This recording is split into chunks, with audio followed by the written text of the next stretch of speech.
الحمدللہ رب العالمین والصلاة والسلام علی سید المرسلین اما بعد فاعوذ باللہ من الشیطان الرجیم بسم اللہ الرحمن الرحیم۔ روحانی وظائف چینل کی جانب سے تمام معزز ناظرین کو السلام علیکم۔ میری وہ بہنیں، میرے وہ بھائی جو چاہتے ہیں اللہ پاک ان کے گھر سے ہر قسم کی بیماریوں کو دور کر دے، گھر سے ساری نحوست یعنی لڑائی جھگڑے اور رزق کی تنگی، ہر قسم کی بیماریاں قرضداریاں ختم ہو جائیں، تو اگر آپ کے گھر میں قربانی کا تھوڑا سا بھی گوشت پڑا ہے تو فوری طور پر ایک چھوٹا سا ٹکڑا لے لیجئے اور یہ عمل کر لیں۔ اللہ پاک آپ کو اس کی برکتیں عطا فرمائے گا اور فوری طور پر آپ کے گھر سے رزق کی تنگی، تمام گھر سے نحوست، بیماریاں، ناچاکیاں، قرضداریاں، ہر قسم کی بیماریوں سے بھی نجات مل جائے گی۔ تو آج کا عمل آپ کے ساتھ شیئر کروں گی، اس سے پہلے میں اپنے تمام نئے آنے والے ویور سے گزارش کروں گی جو ابھی بھی ہمارے چینل پر نئے آئے ہیں کہ ہمارا چینل روحانی وظائف کو ضرور سبسکرائب کر لیں اور ساتھ دیے بیل آئیکن کا بٹن بھی پریس کریں تاکہ ہر آنے والی نئی ویڈیو آپ تک سب سے پہلے اور بآسانی پہنچ سکے۔ فرمان مصطفیٰ صلی اللہ علیہ وآلہ وسلم ہے، انسان بقرہ عید کے دن کوئی ایسی نیکی نہیں کرتا جو اللہ تعالیٰ کو خون بہانے سے زیادہ پیاری ہو۔ یہ قربانی قیامت میں اپنے سینگوں، بالوں اور کھروں کے ساتھ آئے گی اور قربانی کا خون زمین پر گرنے سے پہلے اللہ کے ہاں قبول ہو جاتا ہے، لہٰذا ہمیشہ خوش دلی کے ساتھ قربانی کرنی چاہیے۔ تو آپ نے بہت ہی زیادہ خوش دلی کے ساتھ قربانی کی ہوگی۔ اللہ تبارک و تعالیٰ سے دعا ہے اللہ تعالیٰ آپ کی قربانیوں کو قبول فرمائے، اور اگر آپ صاحب نصاب تھے، آپ نے پہلے قربانی نہیں کی، تو اب آپ نے کیا کرنا ہے کہ کوئی بھی صدقہ کر لینا ہے اپنے اوپر سے، یا پھر آپ نے اگلے سال کی نیت کر لینی ہے، کیونکہ نیت کرنے سے پہلے ہی ثواب عطا کر دیا جاتا ہے۔ فرمان مصطفیٰ صلی اللہ علیہ وآلہ وسلم ہے، قربانی کرنے والے کو قربانی کے جانور کے ہر بال کے بدلے میں ایک نیکی عطا کی جاتی ہے۔ حضرت انس رضی اللہ تعالیٰ عنہ نے بیان کیا، نبی کریم صلی اللہ علیہ وآلہ وسلم ہمیشہ 2 مینڈھوں کی قربانی کرتے تھے اور میں بھی 2 مینڈھوں کی قربانی کرتا ہوں، لہٰذا پیارے آقا صلی اللہ علیہ وآلہ وسلم کی سنت کو اپناتے ہوئے اگر آپ کو ادھار بھی لینا پڑے تو ادھار لے کر بھی قربانی کیا کریں، کیونکہ یہ بہت زیادہ فضیلت کا باعث ہوتی ہے۔ اور پیارے آقا علیہ الصلوۃ والسلام کا فرمان ہے، قربانی کرنے والے کو قربانی کے جانور کے ہر بال کے بدلے میں نیکی ملتی ہے، اور پلصراط پر یہ سواری ہوتی ہے تو جتنی بہترین سواری ہوگی اتنا ہی آپ بنا لڑکھڑائے ہوئے جہنم سے پار ہو جائیں گے اور سیدھا جنت کے حقدار بن جائیں گے۔ فرمان مصطفیٰ صلی اللہ علیہ وآلہ وسلم ہے، فاطمہ اپنی قربانی کے پاس موجود رہو، کیونکہ اس کا خون کا پہلا قطرہ گرے گا تمہارے سارے گناہ معاف کر دیے جائیں گے۔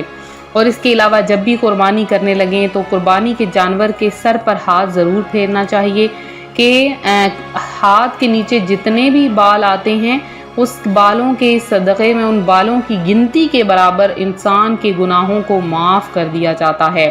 تو روحانی وظائف کے معزز ناظرین، قربانی کا گوشت سارا کا سارا خود بھی رکھ سکتے ہیں، اور اس کو 3 حصوں میں تقسیم کرنا مستحب ہے، یعنی اگر آپ اس کو آپ تقسیم کریں گے تو یہ ثواب ہوگا آپ کو، اور اگر نہیں کریں گے تو اس کا گناہ نہیں ہوگا۔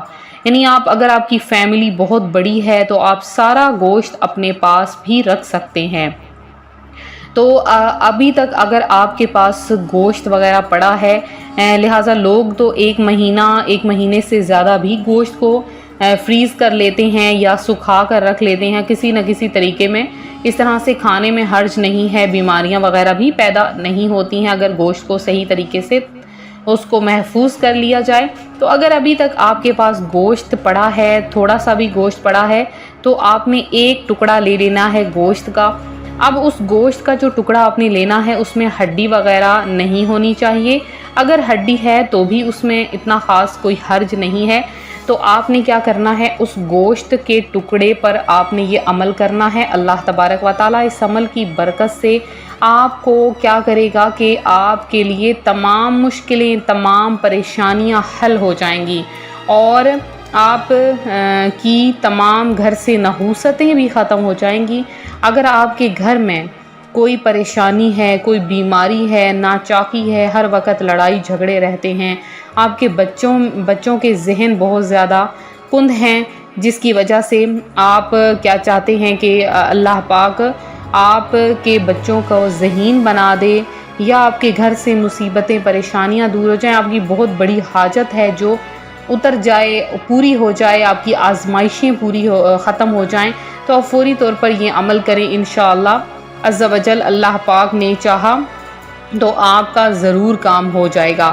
تو آپ نے کیا کرنا ہے کہ وہ گوشت کا ٹکڑا آپ نے ایک سامنے اپنے پاس رکھ لینا ہے، آپ کے پاس ایک صاف پلیٹ کے اوپر موجود ہونا چاہیے۔ اب آپ نے کیا کرنا ہے، سب سے پہلے 11 بار درود پاک پڑھنا ہے۔ 11 بار درود پاک پڑھنے کے بعد آپ نے ایک مرتبہ صرف اس گوشت کے ٹکڑے پہ سورہ محمد آپ نے پڑھ لینی ہے، اور سورہ محمد پڑھنے کے بعد آپ نے 500 کی تعداد میں یا اللہ یا قہارو یا اللہ یا قہارو یہ الفاظ آپ نے 500 مرتبہ پڑھ کر آپ نے اس گوشت کے ٹکڑے پہ دم کر لینے ہیں۔ اب آپ نے اپنے سر کے اوپر سے 7 بار گھمانا ہے۔ گھمانے کے بعد آپ نے کیا کرنا ہے کہ اپنے گھر میں جتنے بھی لوگ ہیں ان کے اوپر سے بھی ایک بار گھما لیجئے۔ اب آپ نے چولہا اپنا جلا لینا ہے۔ چولہا جلانے کے بعد وہ گوشت کا ٹکڑا آپ نے اس چولہے کے اوپر رکھ دینا ہے۔ جیسے جیسے اس کی بدبو آئے گی، جیسے جیسے وہ جلے گا گوشت کا ٹکڑا، آپ کے گھر سے ساری نحوست، بیماریاں، ہر چیز دور ہو جائے گی۔ اگر آپ کو روزگار نہیں مل رہا، بہترین تو روزگار ملے گا، اور آپ کے گھر میں اتنا رزق آ جائے گا، آپ خود حیران ہو جائیں گے جیسے جیسے اس کا دھواں پھیلتا جائے گا۔ اب آپ نے کیا کرنا ہے، وہ گوشت کا ٹکڑا جب جل جائے، اچھی طرح بلیک ہو جائے، کالا ہو جائے، آپ نے وہ گوشت کا ٹکڑا لینا ہے اور اپنے گھر کی چھت پر پھینک دینا ہے، اور چھت پر پھینکنے کے بعد آپ نے اس کو چھوڑ دینا ہے۔ چاہے اس کو چیل کوے کھا لیں، چاہے کوئی جانور وغیرہ کھا لے، اس کا آپ کا عمل مکمل ہو چکا ہے۔ اب آپ نے انتظار کرنا ہے، انشاءاللہ 2 سے 3 دن کے اندر اندر آپ کی تمام حاجتیں پوری ہو جائیں گی، آپ کے گھر سے تمام بیماریاں، نحوستیں ہمیشہ کے لیے ختم ہو جائیں گی۔ تو اس عمل کو آپ ضرور کریں، اور اس عمل کو زیادہ سے زیادہ شیئر کریں۔ اگر ابھی تک کسی نے یہ عمل نہیں کیا تو فوری طور پر سب یہ عمل کر لیں، انشاءاللہ بہت زیادہ آپ کو فائدہ حاصل ہوگا۔